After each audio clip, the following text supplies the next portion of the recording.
don't you think? I think he was. So I believe we're recording, and Well, you should see, because there's a, yeah, this is it right there, and when it fills up, you're done.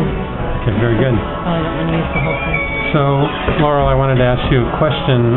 You've been teaching for a few years now, and 2 years.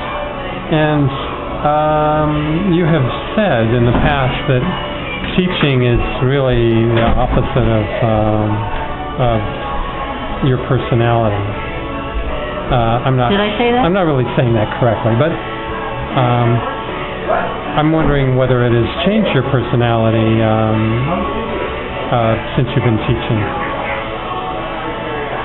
Well, I don't think it changed the other part of my personality, but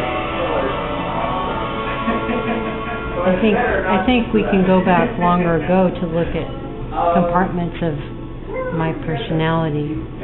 Go back to starting at Mills and being more outgoing and speaking in class and so forth, as being beginning of being more not to use the word gregarious, but I don't know what you want to call it.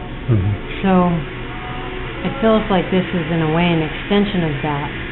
But also, what was also important was taking that playwriting workshop and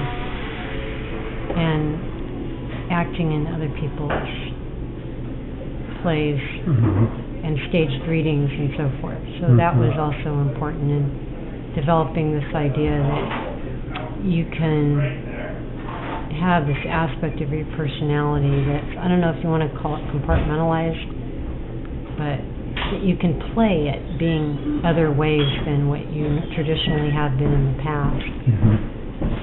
Is this a documentary?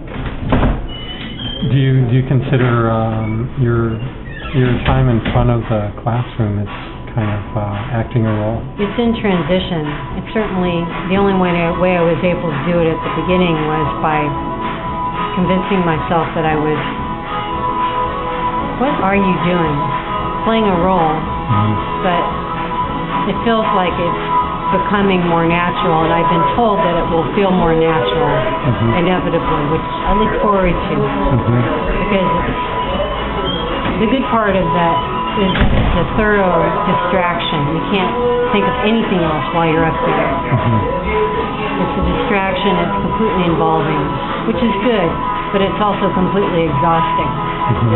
So that would be good if that could change, and it would feel more natural. And it's hard to convince my students that it's not natural. They just assume I'm like that, which is interesting. Right. So,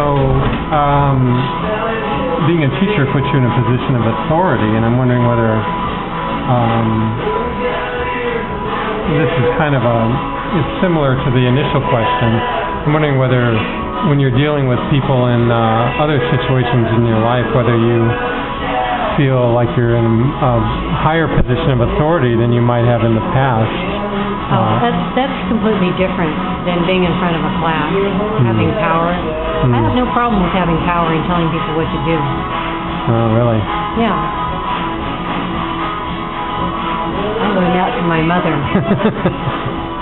Is your mother going to see this? Maybe. Well, say something nice about your mother. Well, I was assistant manager at Pegasus, and so I had some authority there. And I got to tell the street chic guy to get lost sometimes. I mean, street spirit, excuse me. Yes. For those of you. And your mother, she's a wonderful person. My mother is fantastic, and I learned a lot from her. Okay. Well, I think that's a good note to end this Thank you. conversation on. And I want to thank you. Thank you. And I hope we'll be speaking again soon.